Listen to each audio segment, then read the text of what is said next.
नमस्कार, मैं हूं संजय शर्मा। आप देख रहे हैं 4PM न्यूज नेटवर्क।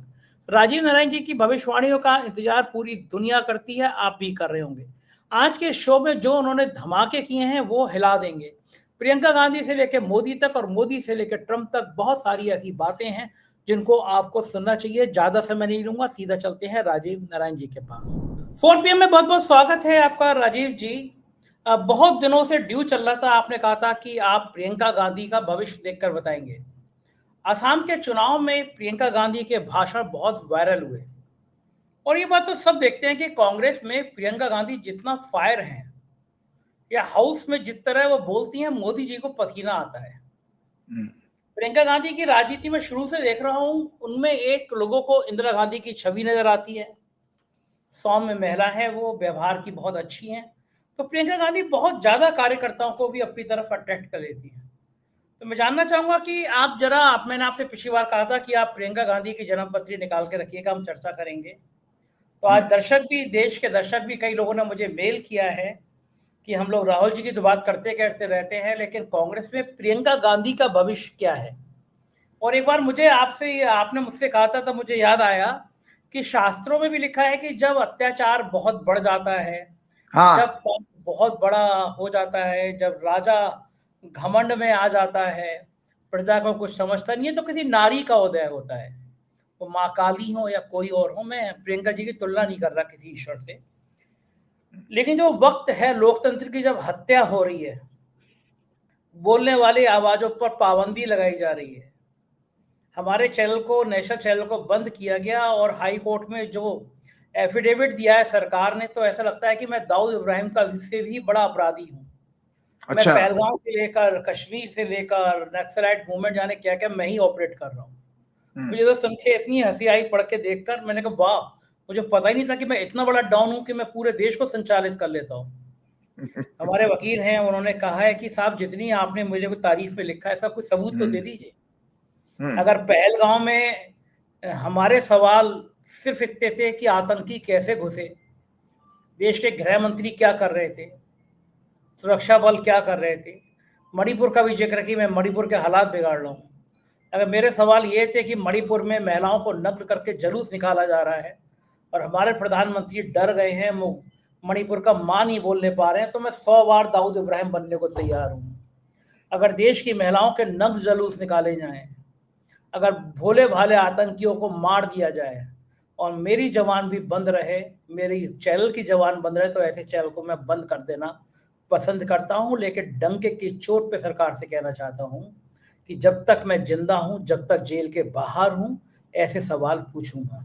तो जब लोकतंत्र की ऐसी हत्या हो रही है, 28 तारीख को तारीख है, फिर हाई कोर्ट में फैसला आएगा, लेकिन जब लोकतंत्र की ऐसी हत्या हो रही है, हर व्यक्ति का बोलने की आजादी खत्म की जा रही है, कितना शर्मनाक घिनौना है कि किसी सांसद के घर ईडी के छापे मारे जाते हैं और सांसद 10 दिन के बाद वो भारतीय जनता पार्टी ज्वाइन कर लेता है।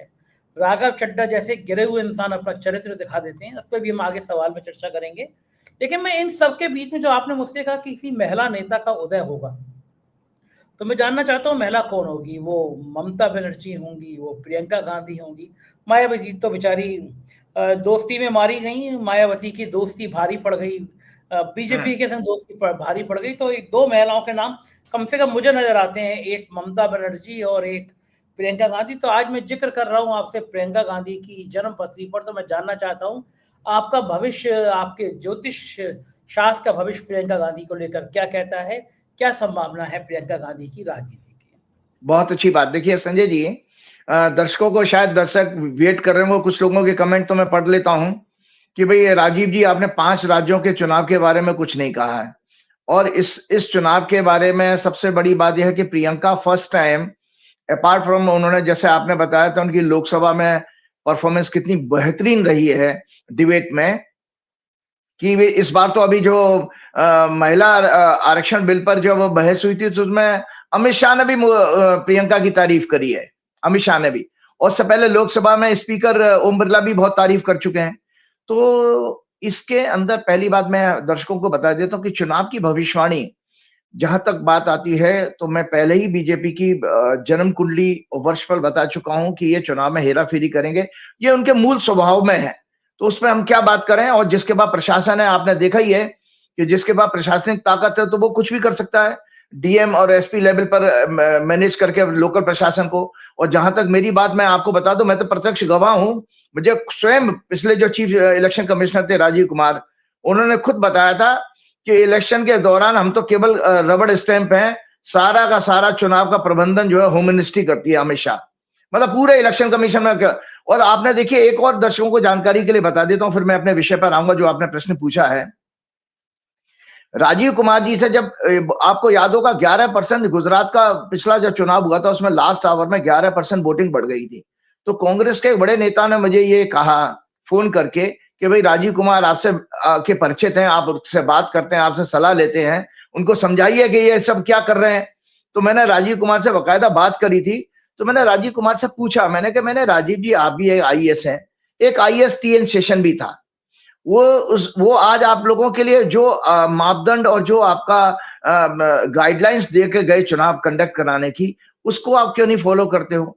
तो जैसे कि उदाहरण के तौर पर दर्शकों को बताता हूं कि वो रिशफलिंग कर देते थे प्रशासन की, टीएन सेशन, कि अगर बंगाल में चुनाव है तो गुजरात की एडमिनिस्ट्रेशन होगा, गुजरात में है तो यूपी का या तमिलनाडु का होगा, लाइक दैट।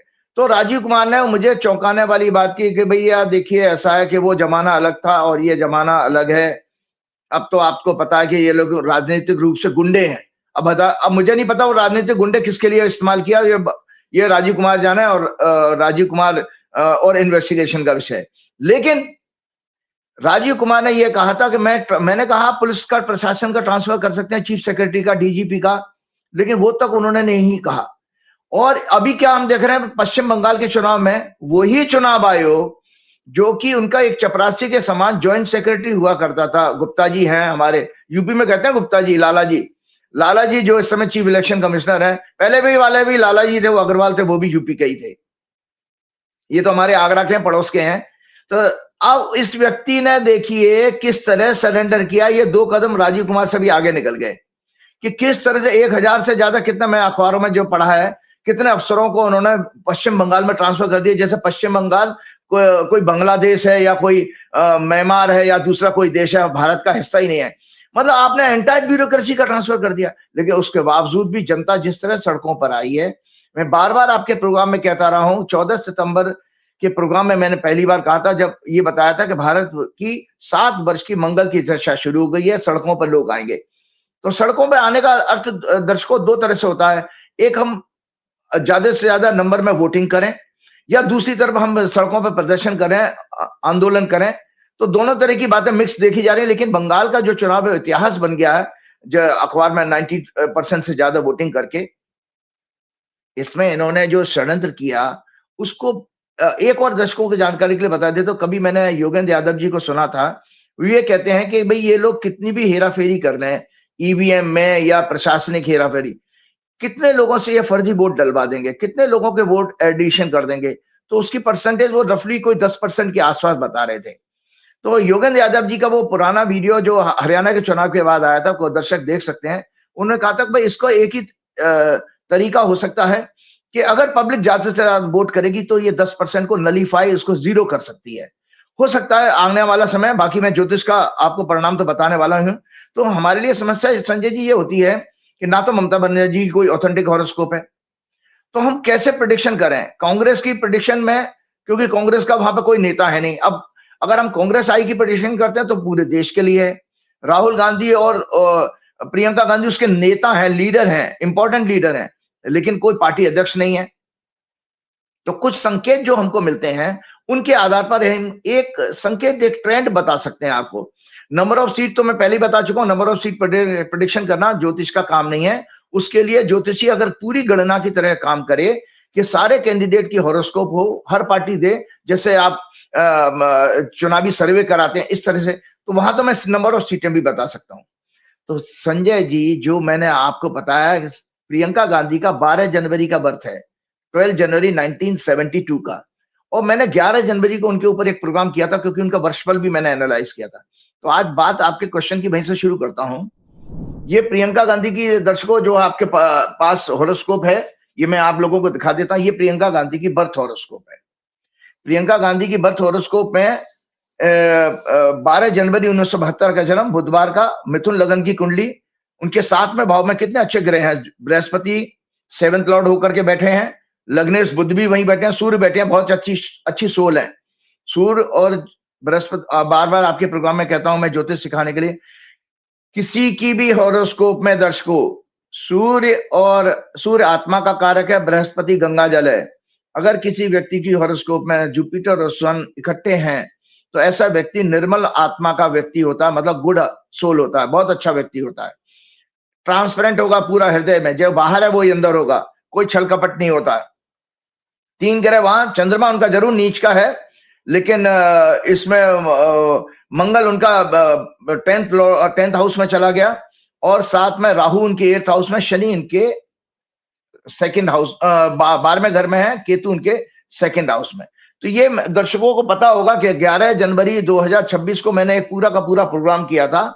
तो आज एक राइटअप के जरिए मैं बताना चाहता हूं कि ये 5 राज्यों के चुनाव में जो आपने स्त्री फीमेल फैक्टर कहा है, तो फीमेल फैक्टर से एक चीज और दर्शकों को बता देता हूं कि चूंकि बीजेपी की कुंडली में चंद्रमा में शुक्र की दशा चल रही है, भाजपा की हॉरोस्कोप आप लोगों के पास है ही, कि बीजेपी की हॉरोस्कोप दर्शकों ये है, बीजेपी की हॉरोस्कोप आप लोगों के पास है तो, कि इसमें चंद्रमा में शुक्र की दशा चल रही है। दर्शक खुद देख सकते हैं, चंद्रमा इनका भी नीच का ही है, वृश्चिक राशि का, प्रियंका गांधी की तरह, और 6वें भाव में बैठा है। प्रियंका गांधी का भी 6वें भाव में ही है, और लेकिन शुक्र इनका 12वें घर में बैठा है। तो ये दशा सीक्वेंस जो है बीजेपी की बहुत अच्छा संकेत नहीं दे रही है। ये 6वें घर का और 12वें घर का प्रभाव आ रहा है। जब किसी तरह सत्ता बनाने के लिए 10वें घर का प्रभाव हमारे वैदिक ज्योतिष के अनुसार देखा जाता है। तो एक राइटअप मैं शेयर करता हूं कि प्रियंका गांधी क्या गुल खिलाने वाली हैं, क्या कांग्रेस के लिए चमत्कार होने वाला है, वो आप दर्शक इस चीज को देखेंगे। और साथ साथ में तीनों हॉरोस्कोप पहले दिखा देता हूं, जिससे कि बाद में अपने राइटअप और कंटेंट पे चर्चा। ये है कांग्रेस की कुंडली। देखिए, कांग्रेस का वर्षफल भी इस बार 2 जनवरी 2026 का बहुत अच्छा है, हुआ है कि 9th हाउस में उनकी मुंता आई है। और प्रियंका गांधी का वर्षफल भी मैंने आप लोगों के पास हॉरोस्कोप पे दिखाइएगा।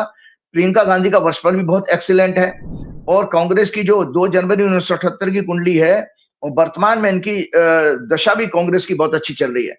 तो एक ये राइटअप शेयर करता हूं, जिससे आगे आने वाले आपके प्रश्न का जवाब मिल जाएगा। संजय जी, ये दो, क्या प्रियंका गांधी और कांग्रेस के स्टार्स 15 मार्च 2026 को जो 4 बजे प्रेस कॉन्फ्रेंस के द्वारा इलेक्शन जब अनाउंस हुए थे, जब चुनाव आयोग इलेक्शन अनाउंस करता है तो उसको हमने एक वर्ष का समय मान लिया, ये प्रोसीजर शुरू हो गया जहां से आचार संहिता लग जाती है। 5 राज्यों में चुनाव, खासतौर से आसाम, केरल, तमिलनाडु, वेस्ट बंगाल, पुडुचेरी में सक्सेस दिला पाएंगे प्रियंका गांधी के स्टार्स? ये हम आपके प्रश्न का जवाब है। प्रियंका गांधी 12 जनवरी 1972, जेमिनी लग्न, स्कॉर्पियो राशि, मून साइन अनुराधा नक्षत्र में इनका जन्म हुआ, और वर्तमान में इनकी दशा चल रही है संजय जी, सूर्य में बृहस्पति में शनि। जब 4 मई को रिजल्ट आएगा, रिपीट कर रहा हूं, सूर्य में जुपिटर जो 7th हाउस होता है प्रतिष्ठा का मतलब इनकी प्रतिष्ठा, इनकी इमेज, इनका यश इनको प्राप्त होने जा रहा है। अब किस रूप में प्राप्त होगा आपके सामने है। और शनि की अंतरदशा, प्रत्यंतर दशा और सूक्ष्म दशा। इन्हें कांग्रेस पार्टी ने असम के इलेक्शन का इंचार्ज बनाया, और केरल से ये सांसद हैं। तो 2 राज्यों में प्रभाव में स्पेशली प्रियंका के सितारों का देखा जाएगा। आसाम की वो प्रभारी हैं और केरल से वो सांसद हैं। मैंने प्रियंका गांधी के हॉरोस्कोप पर सबसे पहले अगस्त या सितंबर 2023 में एक प्रोग्राम किया था। इसके बाद इस वर्ष 11 जनवरी को किया, जिसमें डिटेल एनालिसिस की है इनके हॉरोस्कोप की। मैंने जनवरी 2026 को प्रोग्राम में इनका वर्चुअल एनुअल हॉरोस्कोप भी डिस्कस किया था, और कहा कि इनका ईयर 26-27 बहुत लकी साबित होगा। इनको, इनकी पार्टी के लिए, अगर ये कांग्रेस पार्टी इन्हें ज्यादा से ज्यादा एक्सपोजर दे, चैलेंजिंग रिस्पॉन्सिबिलिटीज दे, ये इन सभी में बेहद सफल होंगी। तो ये कांग्रेस ने रिस्पॉन्सिबिलिटी दी कि उनको प्रभारी बना दिया। इनका एनुअल हॉरोस्कोप दिखा दीजिएगा। मेष लगन का है, जिसमें 9th हाउस में धनु राशि पड़ती है। इनकी हॉरोस्कोप की मुंता, ए मैथमेटिकल कंसेप्ट और point which connect annual horoscope with birth horoscope, 9th house में ही फॉल हो रही है। अर्थात इस वर्ष का ईयर लॉर्ड, इनका वर्ष का लॉर्ड भी जुपिटर ही है।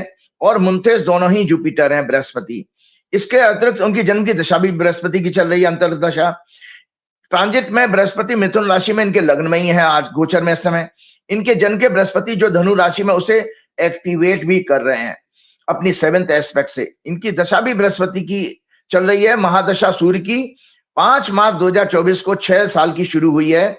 इसीलिए 23 नवंबर 2024 को जब बाई इलेक्शन होता है वायनाड में, केरल में, और ये अपने राहुल गांधी से भी ज्यादा इनको सीटें मतलब वोट मिले थे, 4,10,000। जैसी देखो 23 नवंबर से मतलब 4 मार्च से इनकी दशा शुरू होती है, 5 मार्च से 2024 से सूर्य की। वैदिक ज्योतिष के अनुसार अगर अनुअल हॉरोस्कोप में ईयर लॉर्ड जुपिटर है तो उसके प्रभाव बताए गए हैं राइटअप में आपके साथ। मुंता 9th हाउस में, तब उस व्यक्ति को पूरे वर्ष good Fortune, financial gains, fruitful travel, name and fame, prosperity, high office, all types of success, सभी प्रकार की सफलता उसको मिलती है इस साल भर में। तो आप देखिए अभी मात्र 3-4 महीने हुए हैं और 2 सेशन इन्होंने अटेंड किए। एक बजट सेशन पे बोली हैं, उस समय भी बहुत अच्छा बोली थी, और महिला आरक्षण बिल पर भी बोली है, तो संसद में एक छाप छोड़ी।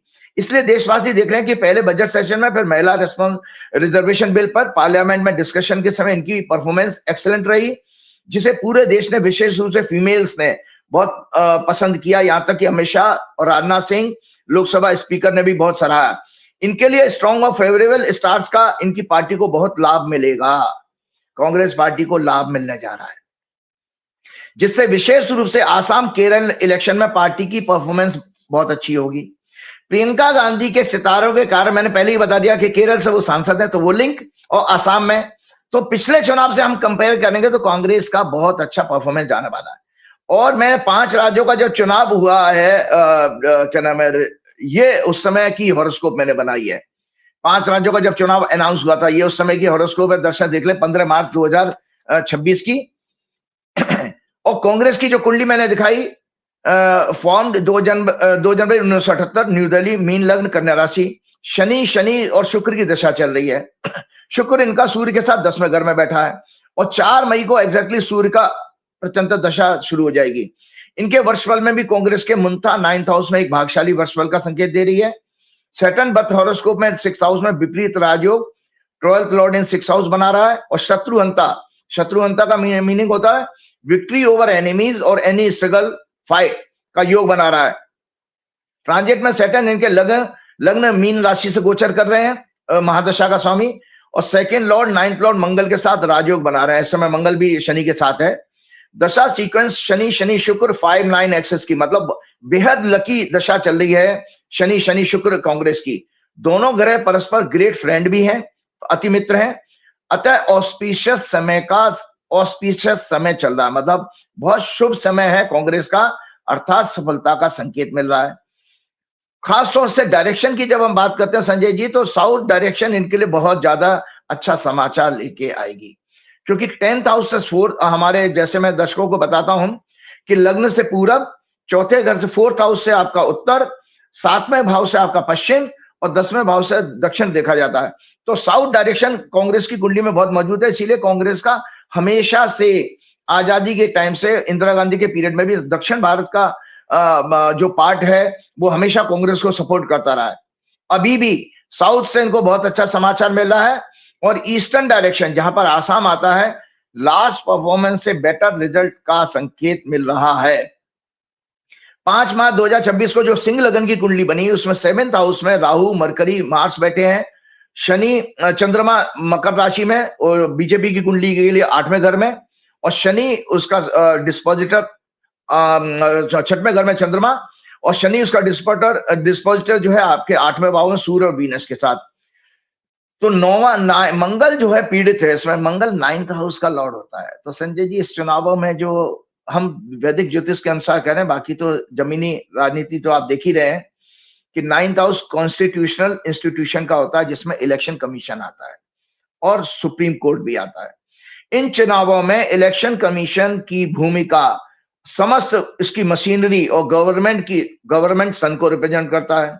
वो 8वें घर में शनि से पीड़ित हो रहा है, भूमिका डाउटफुल रहेगी। फिर से मैं कह रहा हूं, इन चुनावों में, 5 राज्यों के चुनावों में इलेक्शन कमीशन, उसकी समस्त मशीनरी, गवर्नमेंट, जो संसद सिग्निफाई होती है, डाउटफुल रहेगी। इनकी गुप्त साठगांठ सैटर्न प्लस सन जो है 8th हाउस में है। 8th हाउस गुप्त साठगांठ का होता है, मतलब जो हिडन एजेंडा जिसको कहते हैं का ग्रह योग स्पष्ट हो रहा है। पैरामिलिट्री फोर्सेस, पुलिस एक्सेट्रा का दुरुपयोग होगा जो स्पष्ट रूप से हमको दिखाई दे रहा है, क्योंकि मंगल, ये शब्द मैंने क्यों कहा, मंगल राहु केतु के बीच में पीड़ित था जब चुनाव अनाउंस हुए हैं।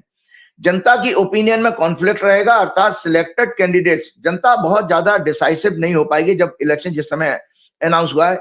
तो किस तरह से कॉन्फ्लिक्ट रहेगा, सिलेक्टेड कैंडिडेट की इमेज पर ज्यादा फोकस होगा कि पार्टी किस तरह के उम्मीदवार को चुनाव टिकट देती है, वो कैंडिडेट टू कैंडिडेट जनता का ओपिनियन बदलेगा। पार्टी की आइडियोलॉजी सेकेंडरी रहेगी, अर्थात साइलेंट रिएक्शन रहेगा जनता का, लेकिन फिर भी राजनीतिक बदलाव की तरफ रुझान आ रहा है। ये आपके 15 मार्च के हॉरोस्कोप जब चुनाव अनाउंस हुए थे, ये है संजय जी जब आपका चुनाव का परिणाम आने वाला 4 मई का, तो उसके ऊपर मैंने देखा date of announcement of election 4 May approximately 11 बजे सुबह का मैंने कुंडली बनाई कर्क लगन की, और बीजेपी की हॉरोस्कोप है मिथुन लगन की वृश्चिक राशि की। इलेक्शन अनाउंसमेंट के दिन 15 मार्च 2026 को भाजपा की हॉरोस्कोप का महादशा का लॉर्ड मून 8th हाउस में था, शनि की राशि में। परिणाम के दिन ये चंद्रमा लग्न से 6वें भाव में जन्म के चंद्रमा से गोचर कर रहा होगा, वृश्चिक राशि में ही है, जन्म के चंद्रमा के ऊपर से गोचर कर रहा होगा। शुक्र 12वें भाव में जन्म के शुक्र से गोचर कर रहा है, मतलब दोनों ही जन्म की इनकी लगन जन्म की बर्थ हॉरोस्कोप एक्टिवेट हो रही है महादशा और अंतर्दशा से। शुक्र की ऊपर जा रहा है, चंद्रमा के ऊपर से। शनि शुक्र को एफ्लेक्ट कर रहा है, इसमें वर्तमान में गोचर में शनि की तीसरी दृष्टि जारी है टॉरस में ट्रांजिट में। लग्न चार्ट मिथुन में 10वें भाव सत्ता में 8th लॉर्ड शनि अभी वर्तमान में बीजेपी की कुंडली में ट्रांजिट में। लग्न चार्ट में 10वें भाव में शनि 8वें घर का स्वामी और 6th लॉर्ड मंगल गोचर कर रहे हैं। साथ ही लग्नेश अचीवमेंट के 11th हाउस में सूर्य के साथ होंगे। वर्तमान दशा जो है मून वीनस सैटर्न चल रही है। महिलाएं सुन लीजिए संजय जी, आपने महिलाओं से प्रियंका गांधी से ही जिक्र किया था। महिलाएं भाजपा का खेल खत्म करेंगी। इन चुनावों में 5 राज्यों में फीमेल्स बेसिकली डिसाइसिव होंगी, जो भाजपा की कुंडली, भाजपा की कब्र खोदने का काम करेंगी। भाजपा की कब्र खोदने का काम महिलाएं करेंगी। ये दशा सीक्वेंस में मैंने बता दिया, क्योंकि इनकी 6वें 12वें घर की 12वां घर लॉस का होता है, हारने का। मशीनरी इसलिए इन्हें समस्त सरकारी मशीनरी जिसमें ब्यूरोक्रेसी का भी आती है का दुरुपयोग करने के बाद भी, फलादेश सुन लीजिए 5 राज्यों के चुनाव का, समस्त सरकारी मशीनरी ब्यूरोक्रेसी का दुरुपयोग करने के बाद भी भाजपा को उनकी प्लानिंग स्ट्रेटेजी के अनुसार रिजल्ट परिणाम नहीं मिलेंगे। जो उनकी योजना है वो विफल रहेगी, उनको उस हिसाब से परिणाम रिजल्ट नहीं मिले। ईस्टर्न स्टेट में खास तौर से मुश्किल से ये अपनी साख बचाने में थोड़े से कामयाब रहेंगे। ये मैंने टिक करके ये फलादेश पीछे लिखा हुआ है। तो ये संजय जी 5 राज्यों के चुनाव का हो गया। अब आते हैं आपका एक आम आदमी पार्टी की कंट्रोवर्सी आपने बताई। 5 अप्रैल के मैंने चुनाव, मुझे बताइए आप राजीव जी, राघव चड्ढा जैसे सैकड़ों घूमते हैं चार्टर्ड अकाउंटेंट, परिणीति चोपड़ा घास डालती है इसको, अरविंद केजरीवाल इस आदमी का कद इतना बढ़ा दिया और ये आदमी कितना दगाबाज निकला। इसका भविष्य क्या है? सेंटर में मिनिस्टर बनने जा रहा है वॉकिंग, या फिर बीजेपी इस्तेमाल कर देगी वॉशिंग मशीन में डाल के? वो वॉशिंग मशीन में इस्तेमाल कर, आपको पता है उनकी जगह पर मैं आपको बताऊं, भाजपा पिछले वर्ष, ये आम आदमी पार्टी की हॉरोस्कोप है, ये है आम आदमी पार्टी 26 नवंबर 2012 को हम 5 अप्रैल के प्रोग्राम में डिस्कस कर चुके हैं, वो सब चीजें हैं। देखिए आम आदमी पार्टी का वर्तमान में जो दशा चल रही थी संजय जी, वो जो है वीनस, शनि और जुपिटर की चल रही थी। और इस समय जो है वीनस जो है इनके क्या नाम है, अब टॉरस राशि में आ गया है, 5वें घर में आ गया, इससे पहले मेष राशि में था। और शनि इनके जो है 3rd हाउस में है, तो थोड़ा सा कहीं परिवर्तन का संकेत तो मिल रहा मंगल के कारण। लेकिन 26 मई से आम आदमी पार्टी का 24 मई से सॉरी, जब शुक्र में बुध की दशा शुरू होगी, जो एक त्रिकोण के स्वामी है, शुक्र 5वें घर का लॉर्ड है, आप ही की कुंडली है संजय जी, सुन लीजिए, मकर लगन की कुंडली है इनकी आम आदमी पार्टी की, तो आप ही का लगन हुआ, तो 5वें घर का लॉर्ड शुक्र और 9वें घर की बुध की दशा 24 मई 2026 से शुरू हो रही है। तो आम आदमी पार्टी के लिए 23 मई तक का संकट का समय, जिसमें राघव चड्ढा जैसा एपिसोड हो गया। उसके बाद आम आदमी पार्टी अपने इस कॉन्फ्लिक्ट को और इस भूचाल को कंट्रोल करने में समर्थ होगी और फिर वापस एक अच्छा समय देखने जा रही है। मैं आम आदमी पार्टी के कुछ बड़े नेताओं से जुड़ा हुआ भी हूं। मैंने उनको भी कहा था कि 24 मई से आपका समय ठीक हो जाएगा। अब जहां तक राघव चड्ढा की आपने बात की, तो राघव चड्ढा की हॉरोस्कोप मैंने आप लोगों को पहले ही आपके सामने डिस्कस की थी। ये राघव चड्ढा की हॉरोस्कोप है, ये करेक्ट हॉरोस्कोप मेरे पास आ गई थी, उनके किसी नजदीकी आदमी ने दिया था। 11 नवंबर 1988 का जन्म है। और वास्तव में आपने ठीक कहा, ये आदमी भोगी किस्म का व्यक्ति है। और मैंने उसमें लिखा भी है, भोग विलासता नीच का शुक्र है इसका, माइंडसेट भी इसका नीच का है, वेवरिंग है, इसको खुद नहीं पता कि मैं क्या करने जा रहा हूं। तो ये अपने लिए गड्ढा खोद के जा रहा है। नीच का जिनका चंद्रमा, आप देख ही रहे हैं नीच के चंद्रमा वालों को, डोनाल्ड ट्रंप भी आपके सामने ही है। आपको कहीं ज्योतिष की किताबें बड़ी बड़ी ढूंढने की जरूरत नहीं है। 2 एग्जाम्पल मैंने सुना दिए, एक हमारे नरेंद्र मोदी नीच के चंद्रमा वाले, एक हमारे डोनाल्ड ट्रंप नीच के चंद्रमा वाले आपके सामने है। वो उनका व्यवहार कैसा है उसी से आप समझ लिए। तो राघव चड्ढा भी उनसे कहीं अलग नहीं है। साथ में मैंने ये भी बताया था, सूर्य भी इसका नीच का है और 12वें घर में बैठा हुआ है, और उसका डिस्पोजिटर शुक्र जो है वो भी नीच का ही है। तो ऐसा व्यक्ति अच्छा व्यक्ति नहीं है। 4th हाउस में एफ्लिक्टेड शनि है राहु केतु से, अतः ये अपनी मदर ऑर्गेनाइजेशन के साथ धोखा कर सकता है। मैंने पहले ही कहा था कि ये अपनी मदर ऑर्गेनाइजेशन के, सोचिए मैंने 5 अप्रैल को भविष्यवाणी की थी, देखिए संजय जी, और ये पूरी हो गई है। ये मेरा मेरा आज का नहीं है, ये उस समय का राइटअप है। मैंने साफ लिखा हुआ है, 4th हाउस एफ्लिक्टेड है शनि राहु से, अतः ये अपनी मदर ऑर्गेनाइजेशन के साथ धोखा कर सकता है। मतलब जहां से इसकी राजनीति शुरू हुई है, इन पर ट्रस्ट करना नहीं करना चाहिए। जनता की सेवा, राष्ट्रवाद इनका झूठा और नकली है। इस व्यक्ति का जनता की सेवा का स्लोगन और राष्ट्रवाद नाम की कोई इसके अंदर सोच नहीं है, घटिया सोच है।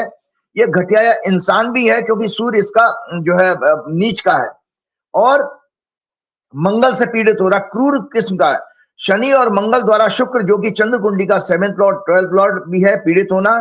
इनकी लाइफ में ग्लैमर, मैंने एक और चेतावनी दी थी कि जो ग्लैमर से लेडी इनकी जीवन में आई है विवाह करके, वो इनके लिए बेसिकली आप विष कन्या के रूप में साबित होंगी। विष कन्या समझते हैं, जो आपका कैरियर तबाह कर दे। ठीक है, वो उनकी पत्नी है, उन्होंने विवाह किया है, लेकिन उनके आने से इनका डाउनफॉल राजनीति में निश्चित होगा। ये कभी चुनाव जीत नहीं सकता कभी व्यक्ति। ये व्यक्ति इनका, चूंकि मैंने आपको बताया ना, ये कभी चुनाव नहीं जीत सकते क्योंकि सूर्य इनका नीच का 12वें घर में है। जनता में ये कभी पसंद नहीं किए जाएंगे, पब्लिक में जाएंगे। ये तो नॉमिनेटेड मेंबर हैं। तो मैंने कहा ग्लैमर वर्ड की और अट्रैक्टिव चार्मिंग फीमेल के कारण ह्यूमिलेशन इनको मिलने का, पॉलिटिकल कैरियर की डेथ आदि का संकेत दे रहा है। मैंने 5 अप्रैल को कहा था कि इनके राजनीतिक कैरियर की डेथ हो जाएगी इनकी। ये भाजपा में गए हैं, भाजपा ने केवल इनको यूज किया है। पंजाब में चूंकि भाजपा का नाम की कोई चीज नहीं है, इनको पंजाबी होने का फायदा मिल रहा था और भाजपा सोचती थी इनको चुनाव लड़ा के जीत लेंगे। ये विधानसभा का चुनाव नहीं जीत सकते, लोकसभा तो बहुत बड़ी बात है। साथ में संजय जी आपको एक बड़े नेता का मैं मतलब एक यंग लड़के का इनकी तरह से बताता हूं नाम, उस दिन मैं नाम भूल गया था, जयवीर शेरगिल। वो कांग्रेस का बड़ा इंटेलिजेंट और प्रवक्ता था। मनमोहन सिंह जी उनको बहुत पसंद करते थे। मेरे से 2-3 बार उन्होंने कंसल्ट किया, मैंने भी उनको मना किया था कि पार्टी मत छोड़ना, लेकिन वो व्यक्ति, दर्शक खुद इस चीज को एनालाइज करें। और जयवीर अगर मेरे प्रोग्राम को सुनते हो या जयवीर का कोई मित्र मेरे प्रोग्राम को देखता हो, जयवीर शेरगिल से मेरी बात को कही हुई रिमाइंड करा देना। मैंने जयवीर से कहा था कि भाजपा तुम्हारे लिए कुछ करेगी नहीं, तुम भाजपा में जाकर बहुत तरक्की नहीं करोगे। आज जयवीर शेरगिल का कोई टीवी चैनल पर नाम भी नहीं आता है, ना वो कभी प्रवक्ता होकर के कभी देखता है। उसको थोड़ी सी सुरक्षा जरूर मिल गई जो उसको चाहिए थी, चन्नी गवर्नमेंट ने उसकी सुरक्षा ले ली थी, इसलिए वो नाराज होकर के कांग्रेस छोड़ के चला गया। तो वही राघव चड्ढा का हाल होने वाला है, इनका राजनीतिक वजूद खत्म हो जाएगा। इनकी कुंडली में सूर्य नीच का है, मंगल से पीड़ित है, जो इन्हें बेहद ईगोइस्टिक, अथॉरिटेटिव, रूड बताता है। और ये अपने पिता का भी बहुत ज्यादा सम्मान नहीं करते होंगे, मतलब पिता से भी वैचारिक मतभेद। जो पार्टी ऑर्गेनाइजेशन होती है उसमें पिता होता है आपका टॉप लीडर, मतलब अरविंद केजरीवाल, तो उनके साथ भी मतभेद। इनकी कुंडली बता रही है कि उनके साथ भी धोखा करेंगे। ये एक अच्छी सोल नहीं है। और मैंने साथ में लास्ट चलते चलते कहा रहा हूं, ये महिलाओं के साथ किसी कंट्रोवर्सी में फंसेंगे आने वाले भविष्य में, और महिलाओं के साथ फ्रेंडशिप, क्योंकि शुक्र इनका नीच का है और उसका डिस्पोजिटर बुध 12वें घर में है, तो 12वां घर अपमान का होता है। तो संजय जी ने लेडीज इनके कैरियर के लिए बहुत खराब है। मार्च 2027। तो ये तो रहा राघव चड्ढा का और आम आदमी पार्टी का मामला, जो मैंने आपके लिए बता दिया। मैंने पहले ही कहा कि भाई आम आदमी पार्टी थोड़ी सी कंट्रोवर्सी में इसीलिए आई, जो मैंने पिछले प्रोग्राम में आपके डिस्कस किया था कि संसद से सड़क से संसद तक संघर्ष के लिए ये पार्टी बनी थी। ये पार्टी को जिस समय इनको कंफर्ट आया उसी समय यह पार्टी अपने पथ से भटक गई और उनको पब्लिक ने इस तरह का वो दिया। एक आपने अक्सर हमसे पूछते थे, मैं बता दो, डोनाल्ड ट्रंप हमारी बार बार क्यों बेइज्जती कर देते हैं, और ऐसी बेइज्जती कर देते हैं कि जिसके लिए आप सोचिए कि डोनाल्ड ट्रंप की ये हॉरोस्कोप है, क्योंकि चंद्रमा नीच का है उनका, केतु के साथ है, मंगल से दृष्ट है, और ऐसा व्यक्ति बेहद पागल हो सकता है क्योंकि सारे पागलपन के कॉम्बिनेशन है। केतु मंगल वक्त होता है, मंगल उसको देख रहा है, मंगल की राशि, सारा मंगल का प्रभाव है। और इसके साथ साथ एक और चीज मैंने इसमें बताई थी कि जब इन्होंने ओथ ली थी तो ओथ के समय जो इनकी हॉरोस्कोप थी मेष लगन की थी। जो भारत की कुंडली मैंने आप लोगों को दिखाई है, भारत की कुंडली के साथ लगा के देखिएगा कि ये भारत की कुंडली के साथ मेष जो राशि है वो 12वें घर में आती है भारत की टॉरस लगन की कुंडली में। तो ये संजय जी, ये व्यक्ति आपका बराबर लगातार अपमान करता रहता है, और अपमान करने पे हमारे नेताजी कुछ बोलते नहीं है। तो आज एक बहुत बड़ा डिटेल में देखिए संजय जी, मेरे को इसलिए मेरे प्रोग्राम को लोग पसंद किए करते हैं, एक छोटी सी जानकारी, अपना इमोशनल फीलिंग आप लोगों के साथ शेयर करता हूं। आपको याद होगा राजस्थान का एक चुनाव था, शायद उससे पहले, लास्ट चुनाव से पहले वाले चुनाव में योगी जी ने हनुमान जी को दलित और आदिवासी कह दिया था। तो उस समय मेन स्ट्रीम चैनल पर कोई डिबेट के लिए हनुमान जी को डिफेंड करने के लिए नहीं आया। जितने भी साधु संत महात्मा, जितने अपने बड़े बड़े आश्रम खोल के बैठे हुए हैं और भक्तों को बेवकूफ बना रहे हैं, लोगों को, बड़े बड़े संत महात्मा, महामंडलेश्वर और जाने कौन कौन, कभी हनुमान जी के अपमान पर कोई नहीं बोलने वाला। मैं बोला था और मैंने रूबिका लियाकत के साथ वो प्रोग्राम किया था। उसके बाद अभी कुछ महीने पहले आप लोगों ने देखा कि मोदी जी ने फिर हनुमान जी का अपमान किया और उनको पतंग में उनकी फोटो लगा करके उड़ाने की कोशिश की, वो भी विदेशी मेहमान के सामने। तो जब आप विदेशी मेहमान के सामने अपने भगवानों का अपमान करोगे तो आप कैसे उम्मीद कर सकते हो कि विदेशी लोग आपको सम्मान देंगे? तो उसका परिणाम आपके सामने है कि अभी हाल ही में डोनाल्ड ट्रंप ने लास्ट 2-3 दिन पहले ही जो बात कही है, किसी एक रेडियो कमेंटेटर की पोस्ट को उन्होंने रीपोस्ट कर दिया। लेकिन डोनाल्ड ट्रंप दुनिया के सबसे ताकतवर व्यक्ति हैं, दुनिया के सबसे ताकतवर देश के राष्ट्रपति भी हैं। उनका ट्वीट पोस्ट करने का मतलब है करोड़ों लोगों ने देखा होगा। और हमारे धर्म का जो बदनामी हुई है देश की 147 करोड़ लोगों की, वो किस तरह से हुई है कि उन्होंने हमारे देश को नर्क स्थान कह दिया, नर्क स्थान कहा। तो आज संजय जी फिर एक मेरी पीड़ा, मैं हमेशा आध्यात्मिक, मैं जानता हूं कि मैं जीवन में ज्योतिषी के साथ साथ आज की आने वाली पीढ़ियां, मैं आप लोगों के साथ अपनी भावनाएं शेयर कर रहा हूं। आप लोग मुझे पसंद करते हो, इतना प्रेम करते हो और मैं आप लोगों का बहुत कृतज्ञ हूं। तो आज एक राइटअप मैं डिटेल में शेयर ये करना चाह रहा हूं जो दुनिया का, जो भारतवर्ष का कोई संत महात्मा नहीं करेगा। कि आज मैं बहुत फिर दुखी होकर के, जैसे मैं उस दिन हनुमान जी के का अपमान करने में मैं दुखी हुआ था जब नरेंद्र मोदी ने पतंग में लगा कर उड़ाया था, आज भारत को नर्क स्थान कहने पर फिर मैं दुखी होकर के, क्रोधित होकर के भी, आज अगर क्रोध में मेरे से कुछ अपशब्द निकल जाए तो दर्शकों, वो ये मेरा बहुत अंदर का हृदय जो द्रवित होकर के बोला, वो मैं इन लोगों को छोड़ने वाला नहीं हूं।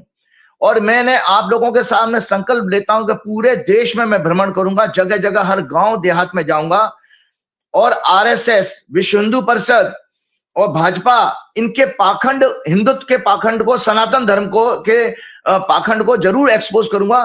क्योंकि ये राइटअप आज मैं शेयर कर रहा हूं कि किस देश को आपने नर्क स्थान का हमारे ऊपर प्रश्नचिन्ह लगा दिया। हम एक तरफ कहते हैं ऋषि मुनियों का देश है, एक तरफ हम ये कहते हैं कि भगवान हमारे यहाँ पैदा हुआ है। अरे वही भगवान हमारे यहाँ पैदा हो रहे हैं। मानवता का सबसे सर्वप्रथम जो ज्ञान था वो वेद, वो हमारे यहाँ से हुए। इतना बड़ा हमारा इतिहास है, रामायण महाभारत हमारे इतिहास ग्रंथ हैं, और हमको नर्क स्थान कह दिया गया। और हमारे देश में किसी गोदी मीडिया ने, किसी क्या नाम है, कॉर्पोरेट आदमी ने, लीडर ने, मतलब उद्योगपति ने, किसी ब्यूरोक्रेट ने, किसी फिल्म स्टार ने, तलवे चाटने वालों ने, किसी ने कोई प्रतिक्रिया नहीं दी, ना आरएसएस ने दी।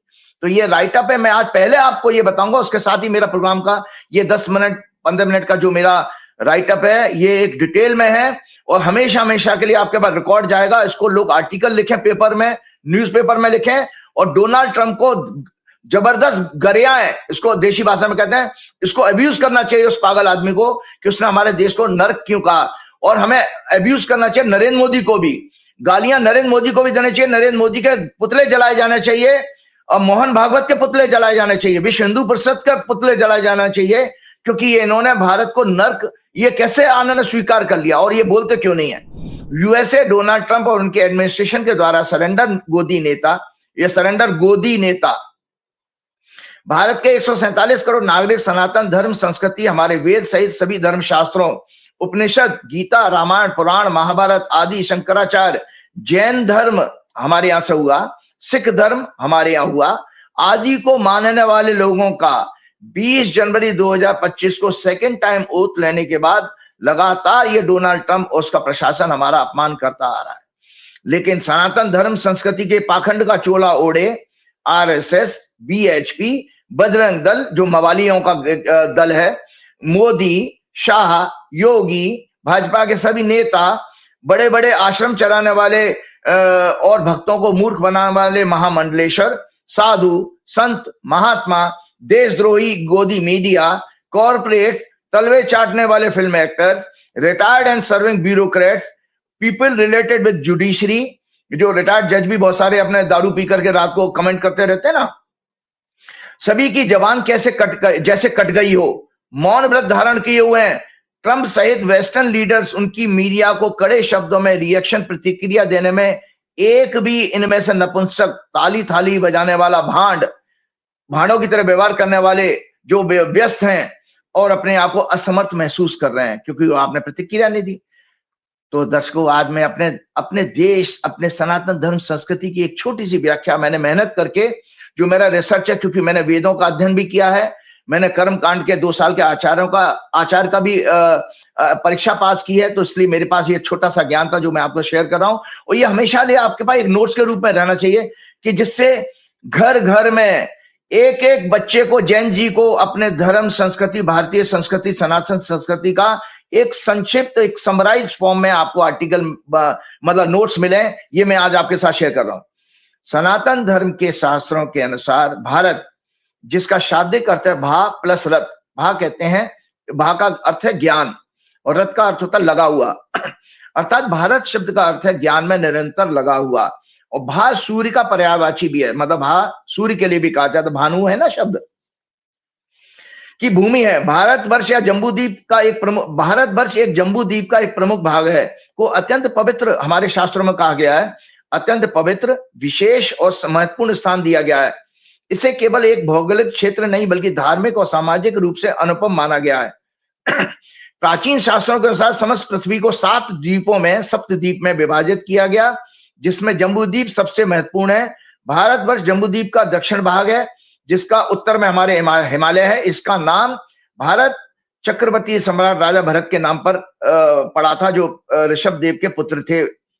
सामाजिक महत्व क्या है भारत का? ये आर्यों का अर्थ होता है उन्नत, ज्ञानी, धर्मनिष्ठ लोगों की भूमि है, इसलिए इसे आर्यावर्त भी कहा गया है, जहां कर्म और गुणों के आधार पर वर्णाश्रम धर्म, ब्राह्मण, क्षत्रिय, वैश्य, शूद्र, वर्ण आश्रम के आधार पर धर्म होते हैं, अलग अलग धर्म, इनके जो कर्म के ऊपर, और मनुष्य के जीवन के उसके उद्देश्यों के पालन के लिए संपूर्ण जीवन को 4 आश्रमों के द्वारा व्यवस्थित किया गया। कौन से 4 आश्रम है?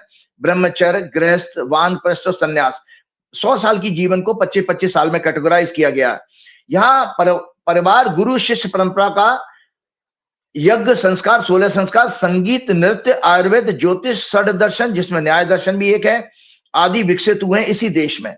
संपूर्ण समाज को धर्म का अर्थ होता है ethical and moral code of conduct, कर्तव्य और नैतिकता पर आधारित व्यवस्था का वर्णन है। हमारे शास्त्रों की फेमस डॉक्ट्राइन है, संजय जी, फेमस डॉक्ट्राइन क्या है हमारे शास्त्रों की? वसुदैव कुटुंबकम, अर्थात संपूर्ण पृथ्वी एक परिवार कुटुंब है। आचार्य देवो भव, मातृ पितृ देवो भव, मतलब आचार्य गुरु हमारे लिए देवता समान है, माता पिता देवता समान है, मातृ पितृ देवो भव, अतिथि देवो भव, मेहमान भी हमारे यहाँ देवता के स्वरूप माना गया है, अतिथि देवो भव। संयुक्त परिवार जीवन और नारी शक्ति के महत्व के लिए, उन्हें सम्मान देने के लिए ये जो कहा गया, आप अभी कह रहे थे नारी का सम्मान, और ये आरएसएस और बीजेपी का तो खोखला, वो तो भ्रष्टाचारी बलात्कारी जोड़ो पार्टी है भाजपा। तो हमारे यहाँ नारी स्त्री के महत्व देने के लिए हमारी डॉक्ट्राइन है हमारे शास्त्रों की, यत्र नार्यस्तु पूज्यन्ते रमन्ते तत्र देवता, यत्र तास्तु न पूज्यन्ते सर्वास्त्र तत्र फला क्रिया। अर्थात इसका अर्थ यह है, जहां नारियों फीमेल की पूजा, सम्मान, रेस्पेक्ट, ऑनर की जाती है, वहां देवताओं की प्रीति अर्थात ब्लेसिंग्स मिलती है, उनका कृपा मिलती है। जहां उनका सम्मान नहीं किया जाता, वहां सब कार्य निष्फल हो जाते हैं, बेकार फेल हो जाते हैं। जहां स्त्रियां दुख में रहती हैं, सताई जाती हैं, टॉर्चर की जाती हैं, उनका शोषण किया जाता है, वहां सभी प्रकार के कष्ट, चरित्र, आर्थिक बर्बादी, वे कुल शीघ्र नष्ट हो जाते हैं। जहां स्त्रियां दुख में और जहां स्त्रियां दुख में नहीं रहती अर्थात प्रसन्न और सुखी रहती हैं, वहां सदा रिद्धि सिद्धि की वृद्धि होती है। जिस कुल में पत्नी से पति प्रसन्न है, पति से पत्नी प्रसन्न है, दंपति एक दूसरे को संतुष्ट रखते हैं, निश्चय मानो कि उस कुल में कल्याण का सर्वदा निवास रहता है।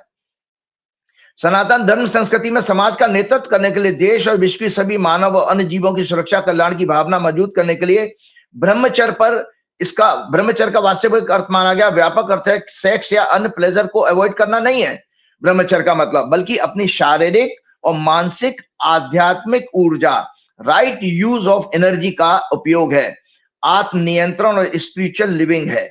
जितना फोकस सनातन धर्म संस्कृति में दिया गया है ब्रह्मचर्य का, उतना विश्व की दूसरी अन्य संस्कृति में नहीं है। वहां ब्रह्मचर्य की कोई बात ही नहीं होती। इसलिए काम तत्व को कंट्रोल करने के लिए विवाह आदि संस्कारों की व्यवस्था हमारे धर्म में की गई है, जिसको कि डोनाल्ड ट्रंप नरक कह रहा है। भारतीय दर्शन फिलॉसफी भोग से योग मतलब परमात्मा को प्राप्त करने पर जोर देती है, जबकि western philosophy females, nature and other resources का शोषण, एक्सप्लॉयटेशन करने के अर्थात भोग, ओनली एंजॉयमेंट पर सेंट्रलाइज्ड है, केंद्रित है। मतलब वो केवल शोषण करना चाहते हैं, हर चीज का, हवा, पानी, स्त्रियां, जानवर, सबका शोषण करो, सबको मार के खाओ, सबको टॉर्चर करो। तो जो उसका है आहार, निद्रा, मैथुन, मैथुन का अर्थ होता है सेक्स एंड एंजॉयमेंट। तो खाना, सोना और सेक्स एंजॉयमेंट अर्थात एनिमल लिविंग, इसको जानवर भी पशुवत जीवन कहा गया है, क्योंकि ये तीनों क्रियाएं तो जानवर, पशु आदि भी करते हैं। योग दर्शन भारत का, वो जिस भारत को वो नरक कह रहा है दर्शकों, आज मैं फिर बार बार आगे आपको अपने शब्दों को बढ़ाता हूं, वो भारत का योग दर्शन के द्वारा, योग कौन से दर्शन, हमारा योग फिलॉसफी है, यम, अहिंसा, सत्य, अस्त्य मतलब करप्शन और चोरी ना करना, ब्रह्मचर्य, अपरिग्रह, नॉट टू होल्ड और एक्युमुलेट, नियम, शौच, एक्सटर्नल एंड इंटरनल प्यूरिटी, संतोष, कंटेंटमेंट, स्वाध्याय, रीडिंग स्क्रिप्चर्स, तप, ऑस्टेरिटी, ईश्वर समर्पण, टोटल सरेंडर। सनातन धर्म पशु से मनुष्य, योग दर्शन के द्वारा सनातन धर्म पशु से मनुष्य, जो मनुष्य का अर्थ हुआ जो चिंतन मनन करता है, बनने पर जोर देता है, पुनर्जन्म का कर्म सिद्धांत, आशावाद, जीवन में सादगी और शांति का महत्व, स्वयं को जानना, मैं कौन हूं, कहां से आया हूं, कहां जाऊंगा, ये आत्मज्ञान है। जगत का सच्चा स्वरूप परमात्मा को जानना, उनका साक्षात्कार करना सनातन धर्म की मूल भावनाएं। 4 वेद, 18 पुराण, 11 प्रमुख उपनिषद, रामायण, महाभारत, गीता आदि सनातन धर्म के प्रमुख शास्त्र धर्म ग्रंथ हैं। इनमें मानव जीवन के सभी विषयों जैसे सामाजिक व्यवस्था, अर्थव्यवस्था, राजनीतिक व्यवस्था, राजा का प्रजा के प्रति कर्तव्य, उनका पालन, कर्म पालन, वर्णों के आधार पर धर्म व्यवस्था, कमजोर, असहाय जीव जंतु, पशु पक्षी आदि की सुरक्षा, उनके कल्याण के लिए दया, करुणा, प्रेम, सेवा, सहानुभूति आदि का भाव रखना, इस लोक और परलोक में उन्नति का भाव, विश्वास रखने वाले ही सच्चे सनातनी कहे जा सकते हैं। ये मोदी, शाह और इस नकली संत महात्माओं की तरह से सनातनी नहीं हो सकते। बजरंग दल के लोग सनातनी नहीं है, क्योंकि जो मैंने मूल आपके सामने फिलॉसफी और ये राइटअप शेयर कर रहा हूं, ये हमारी धर्म संस्कृति है करना इसलिए जरूरी था, फिर बार बार मैं आता हूं, हमारे देश को नर्क कह दिया इन पाश्चात्य देश के लोगों ने, इन वेस्टर्न लोगों ने। इसका अर्थ यह कि हमारे यहाँ जो लोग कथावाचक वहां अमेरिका जा रहे हैं, जो बड़े बड़े संत महात्मा आपके आचार्य रविशंकर जैसे और वासुदेव जग्गी जैसे लोग आ रहे हैं, इसका मतलब वेस्ट के लोगों को आप समझा नहीं पाए कि भारतवर्ष क्या है, कि भारतवर्ष नर्क है। हम इस बात के लिए, ये लोग भी आज रविशंकर और वासुदेव जग्गी भी बोलते नहीं है। जड़ या चेतन परम सुख शांति का स्वरूप जानने के लिए इनसे संबंधित प्रश्नों का समाधान वेदों के 6 उपांग दर्शन शास्त्र कहे गए हैं। वो क्या है? योग, सांख्य योग, न्याय, वैशेषिक दर्शन, पूर्व मीमांसा, वेदांत दर्शन से मिल सकता है। वेदों के अनुसार जन्मना जायते शूद्र संस्काराद द्विज उच्चते, अर्थात जन्म, वेद हमारे कहते हैं जन्म के पहले 3 संस्कार से, पहले जन्म से होते हैं 3 संस्कार से मृत्यु तक 16 संस्कार। और संस्कार वह क्रियाएं हैं जिनसे मनुष्य अपने अंदर के दोषों और बुराइयों को दूर करके शुद्ध साधक और व्यक्तित्व का स्वामी बन सकता है। इसलिए जन्म के समय हम सभी शूद्र हैं। द वर्ड शूद्र means something related to hygiene और प्यूरिटी।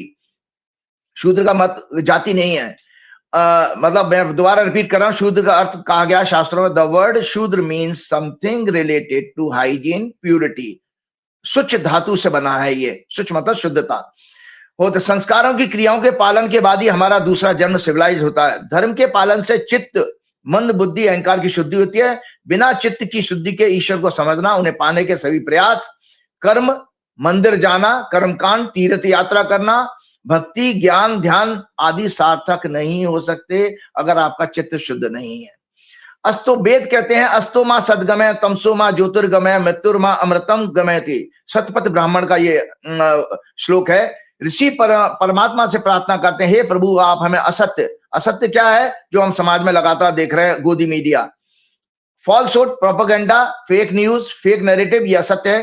क्योंकि विश्व में सभी प्रकार के पापों का जन्म असत्य से ही होता है, से दूर रखने की प्रार्थना करते हैं ऋषि। सत्य मतलब चेतना, ज्ञान, प्रकाश, आनंद, शांति की ओर ले जाएं, असत्य से सत्य की ओर ले जाएं। सत्य है चेतना, ज्ञान, प्रकाश, आनंद, शांति।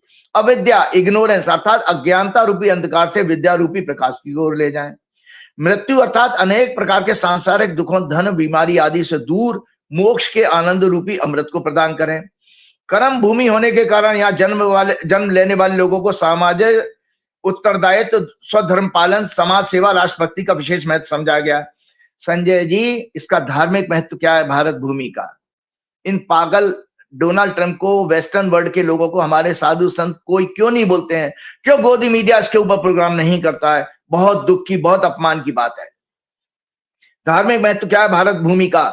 भारत एक कर्म भूमि होने के साथ कर्म सिद्धांत को डिटेल में हमारे यहाँ बताया गया है। 84 लाख योनियों के बाद, जन्मों के बाद मानव जीवन प्राप्त होता है, जो बुद्धि विवेक के द्वारा अच्छे बुरे कर्मों के भेद को समझ सकता है और अच्छे कर्मों के द्वारा मोक्ष को प्राप्त करने का प्रयास कर सकता है।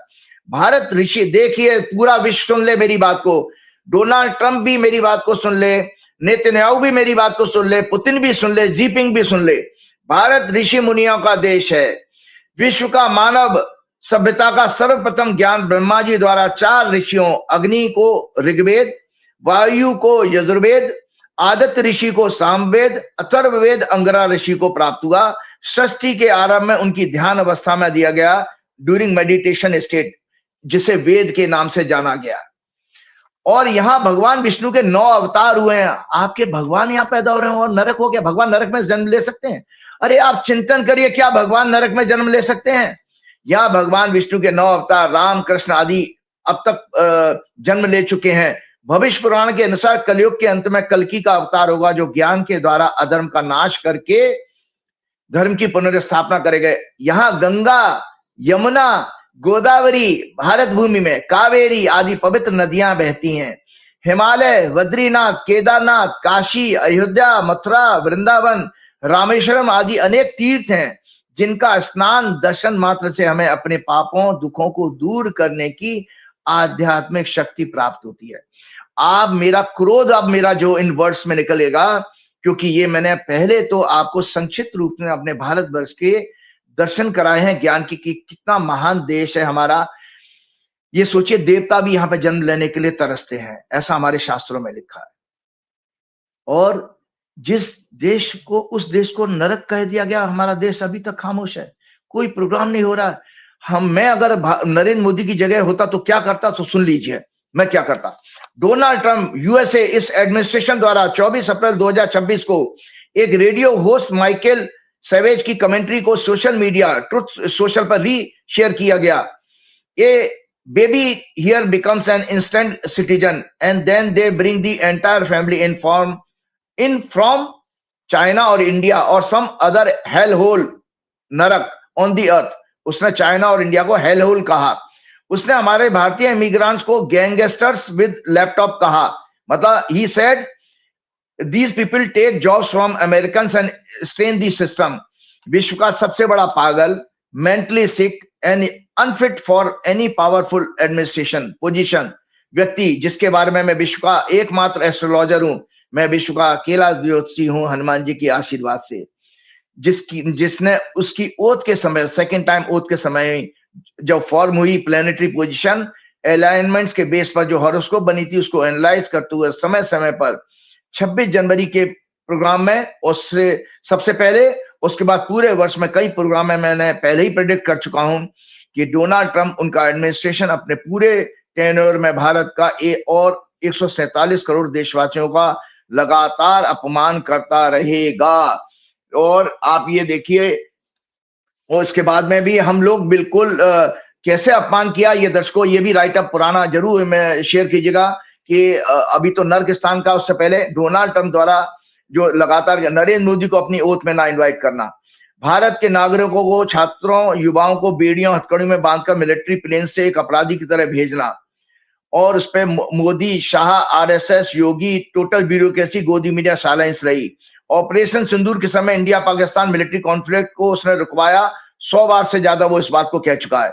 इतना ही नहीं, उसने व्हाइट हाउस में मोदी और सरकार का मजाक उड़ाते हुए कहा कि मैंने मोदी को सभी तरह का यूएस के साथ ट्रेड बंद करने की धमकी दी, और उसको 24 घंटे का समय दिया, लेकिन मोदी ने मात्र 5 घंटे में ही सीज फायर कर दिया। मोदी इतना डर गया, 24 घंटे का इंतजार ही नहीं किया, और 5 घंटे में ही वो सीज फायर मान लिया उन्होंने ये भी कहा इस कॉन्फ्लिक्ट में 5 और 7 लगभग फाइटर जेट विमान गिराए गए थे।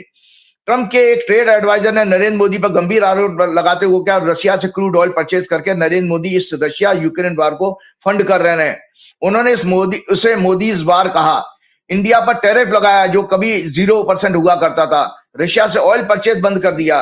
28 अगस्त 2025 को ट्रंप के एक और एडवाइजर पीटर नेवरो ने इंडिया चाइना के क्लोज आने पर मोदी की एससीओ समिट में विजिट और पुतिन से मीटिंग पर अगेंस्ट द डिप्लोमेटिक नॉर्म एक बेहद घटिया अपमानजनक कमेंट कहा था।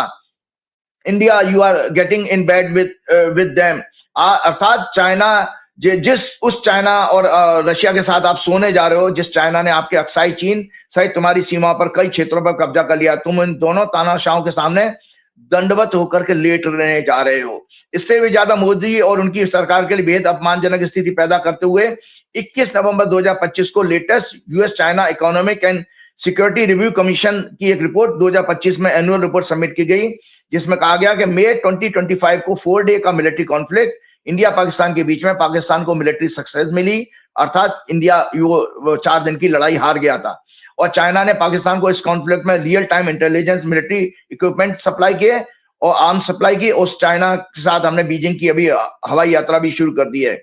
ये 800 पेज की रिपोर्ट है, जिसमें पेज नंबर 108 और 109 में इंडिया पाकिस्तान मिलिट्री कॉन्फ्लिक्ट के बारे में बताया गया है। और अभी एक पत्रकार ने, अभी हाल फिलहाल में कुछ महीने पहले ही एक पत्रकार ने मोदी की इजराइल यात्रा 25 फरवरी 2026 को हुई, उस पर टिप्पणी करते हुए बेहद अपमानजनक बात कही थी मोदी के लिए कि मोदी इजराइल के सामने अपनी दोनों टांगें खोल देते हैं, ओपन हिज 2 legs। और जेफरी एप्स्टीन उससे पहले कह ही चुके हैं कि वो ये नेतन्याहू के सामने सैंग एंड डांस की बात उन्होंने कही। अब संजय जी, ये छोटी छोटी बच्चियों का शोषण करने वाले, सेक्स अब्यूज करने वाला वेस्टर्न वर्ल्ड जो है, डोनाल्ड ट्रंप हो, नेतन्याहू हो, ये सब ये छोटी छोटी बच्चियों का यौन शोषण, सेक्स अब्यूज, एक्सप्लॉयटेशन करने वाले Epstein gang, USA, Trump, Israel, Netanyahu, जो पैर के नाखून से लेकर सर के बाल तक अनेक करप्शन, स्कैंडल्स और अधर्म के युद्धों के द्वारा विश्व में लाखों लोगों की हत्याएं करवा चुके हैं अभी तक। अभी हाल ही में छल कपट, धर्मशास्त्रों और यूएन चार्टर के नियमों के विरुद्ध, के वार रूल्स के विरुद्ध ईरान में इन्होंने उनके सर्वोच्च धर्मगुरु और सर्वोच्च नेता को और उनके पॉलिटिकल लीडर्स को, मिलिट्री लीडर्स की हत्याएं करवाई हैं। इतना ही नहीं, इन अधर्मी लोगों ने ईरान में 168 स्कूल गोइंग बच्चियों की निर्मम हत्या कर दी, जो अंतरराष्ट्रीय नियमों के अनुसार वॉर क्राइम है। इसके पहले भी ये गाजा में पिछले वर्षों में 70 से 80 हजार लोगों को मार चुके हैं, निर्दोष लोगों को। ये हजारों निर्दोष बुजुर्ग महिलाओं जिसमें थी बच्चियों की हत्याएं करवाने के अपराधी हैं। वेस्टर्न कल्चर के कारण फिजिकल स्ट्रेंथ कम होने से इम्यूनिटी वीक होती है। इन पाश्चात्य देव के लोगों को समझना चाहिए, इसीलिए लोग बराबर बीमार पड़ रहे हैं। माइंडसेट की कंसंट्रेशन, फोकस बर्बाद होता जा रहा है इन वेस्टर्न वर्ल्ड को, जो उसको हमारे को नर्क कहते हैं। ये मनोबल कमजोर होने के कारण पैशन, डिजायर की इच्छाएं बढ़ रही हैं, जिसके कारण लोग रेस्टलेस, इंटॉलरेंट, एंगर, फ्रस्ट्रेशन और डिप्रेशन और लोनलीनेस का शिकार होते जा रहे हैं। जिसका आपने उदाहरण देखा कि जगह जगह युद्ध हो रहे हैं और लोग रेस्टलेस हैं। दुनिया भर में भय, डर का वातावरण पैदा करके अपनी आर्म्स इंडस्ट्रीज, फार्मा इंडस्ट्रीज के द्वारा बिजनेस करके पैसा कमाने में ये पापी वेस्टर्न वर्ल्ड के लोग किस हैसियत से भारत को पृथ्वी पर नर्क स्थान कहने की हिम्मत कर रहे हैं। हमारे आईटी प्रोफेशनल को लैपटॉप वाले गैंगस्टर बता रहे हैं, ये फीमेल्स को भोग और सेक्स की कमोडिटी समझते हैं। एंटायर वेस्टर्न वर्ल्ड सुन ले, ये फीमेल को भोग और सेक्स की कमोडिटी समझते हैं। ड्रग्स और अन्य करप्शन के द्वारा वेल्थ क्रिएट करते हैं। पृथ्वी पर तो ये सभी राक्षसी प्रवृत्ति के लोग हैं, जिन्होंने आज से नहीं, अपने 4 जुलाई 1776 को जब ये अमेरिका फॉर्म हुआ, तब से ही वर्ल्ड को सैकड़ों बार वॉर में झोंका है। करोड़ों लोगों की हत्याएं कराई है। कभी भी वर्ल्ड में पीस एंड हार्मनी एस्टेब्लिश नहीं होने दी। लेकिन सबसे बड़ा दुख की बात अपने देश के ऊपर जब मैं आता हूं, इसके साथ ही मैं प्रोग्राम समाप्त करना चाहूंगा संजय जी, लेकिन इन पापियों से किसी भी रूप में 1% कम नहीं है अपराधी हमारे देश का फर्जी विश्वगुरु, धूर्त, अनपढ़, CIA का एजेंट, पापी नेता, उसकी पूरी सरकार, उसका सारा ecosystem, media, bureaucrats, corporate leaders, film actors, अंधभक्त, जिनके पास 5% एनालिटिकल ब्रेन मतलब फ्रंटल लोब है, जो कुत्ता, गधा, सुअर का होता है, मतलब डॉग, पिग और डोंकी का होता है।